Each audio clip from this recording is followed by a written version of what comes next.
Hello everyone, welcome back to my channel. My name is Priska Osegali of Gold Imperial.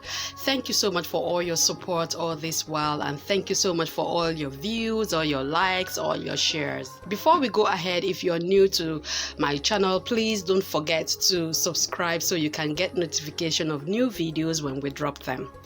Thank you. Today I would like to show you how I made my Bubu top and my fitted trouser pants. All right, I'll be laying emphasis on the Bubu top. I actually filmed the making of this, but my memory card crashed, so I had to redo this. And I hope you will enjoy it, and I hope it will be very useful to you, and I would like you to try it out as well. I got this lovely silk tie and dye fabric, very lovely. Before you begin, you need to iron it out. It might be a bit rumpled, so you need to iron out all the rumples so it can be smooth and easy for you to work with. So for this Bubu or Agbada top, okay, I have used 2 yards of fabric. So all I did was to get my 2 yards of fabric and then fold in 4. Okay, so you can see this. Okay, so you fold. All right, this is not cut, it's folded, and then your selvage is going to be on this side. Okay, so you should have 4. 1, 2, 3, 4. So that is how I have folded it. So I have laid it out carefully on my table because it's quite slippery to work with, so you need to be careful. All you just need is the measurement of your nape to your wrist. So depending on how wide you want it to be, that is how you will measure. So you measure from your nape all the way to your wrist. Okay, so let me quickly show you how you will do that. You measure from your nape line, that is this first bone right here. Measure from there, passing through your shoulder to your arm. So I'm assuming that this sleeve is my arm. You measure to your arm, wherever you want it to get to, either to your elbow or to your wrist, or in between your wrist and your elbow. So you measure all the way to that point. So if you measure from your nape line to your arm and you get like 30, that is going to be the width of your Agbada. Determine the width you want for your neckline. Okay, you can either do 3 by 3. Okay, for mine I have done 3.5 by 4. Your neckline needs to have a depth and a width. By this I mean the width measured this way, and then the depth measured this way. So for mine, I have used 3.5. So this is 3.5, and the depth is 4. You measure your 4 this way.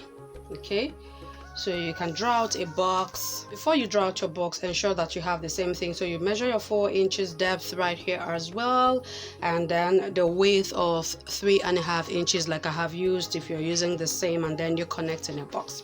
Using your curved ruler, you place like so, and then draw out your neckline just the way I am doing. Okay, so here you have your neckline, then you cut out. So right here you have your neckline all cut out. Next thing you'll do will be to cut out a facing to finish this off. Okay, to cut out my facing, you fold your facing fabric in 4 as well, just the same way I have done for the main fabric, and then you place your neckline. Okay, so place your neckline like so. This is easier, so you'll be sure that you are getting exactly the neckline of your garment. Okay, so I just trace out on my facing fabric like so. All right, so next I'll measure out the length that I want. You can use 4, you can use 3 inches. For these I have used 5 because I do not want it popping out at all from the neckline, so I really wanted it to be quite long. All right, so you measure out and then connect all the points. All right, so now you can go ahead and cut out your neckline and then the facing. Don't forget to put feasible interfacing like your paper stay to keep it all nice and strong. Okay, just to give it some form of support. All right, so after cutting out your neckline, the next thing to do will be to mark out your shoulder measurement. You can do shoulder measurement or your across chest measurement. I'll be using my shoulder measurement. Okay, ensure your fabric still aligns. Okay, so here I have my shoulder, that is my shoulder measurement, which is 15. That's 7.5 right there. So I take that measurement up. Okay, so from there you measure out where you want your round sleeve to begin.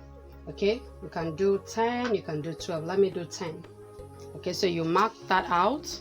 Okay, after marking that out, the next thing you'll be doing will be to measure out your round sleeve. So for me, I'm using 5 inches.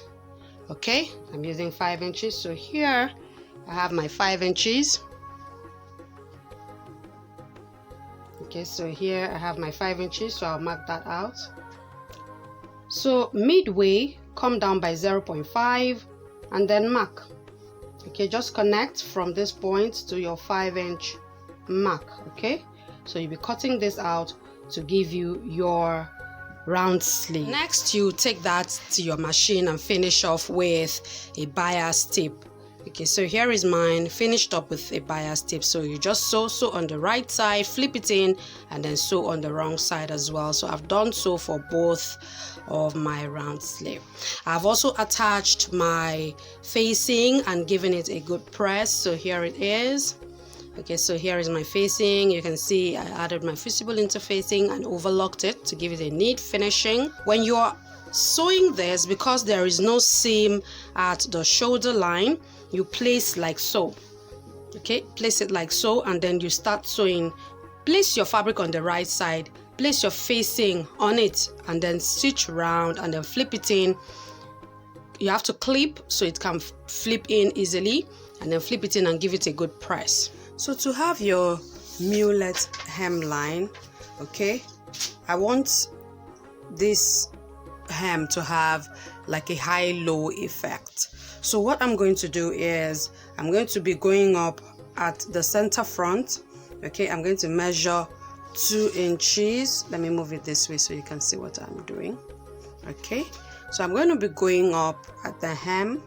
Okay, I'm going to be measuring 2 or 3 inches. Okay, you know you have your seam allowance as well. Okay, so I'm going to be marking that way, and then connect with your long ruler. You can make it a curve, or you can just connect with your long ruler to the side. Okay, to the side seam. So I'll just connect that. You can make it a curve. Okay, like so. Okay, so you can have this effect, right? Okay, or you can just connect straight. So you separate your fabric, because I still have it on fold. Separate and then trim this out. So after finishing off your armhole, you take to your machine and then you sew. Okay, you sew the side all the way on both sides, then finish off the hem. You can finish off your hem with a bias tape or just hem. Okay, so you sew this way and then you finish off your hem. Okay, so here is mine.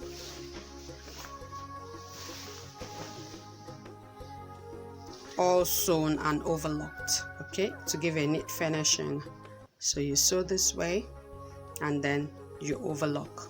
All right,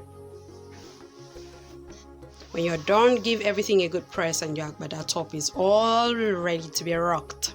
So for my pants, all I did was to place my fitted trouser block on my fabric and then cut. Okay, I had this already, so all I did was just to place. This is the back and this is the front block. So all I did was just to place it on it and then cut. To learn how to draft your own trouser pattern, we have a trouser and jumpsuit class. We'll be putting up the link to chat with us in the description box. Okay, I hope you found this very useful. Don't forget to subscribe, share and like the video. Okay, so we hope to see how it came out when you made yours, so don't forget to tag us.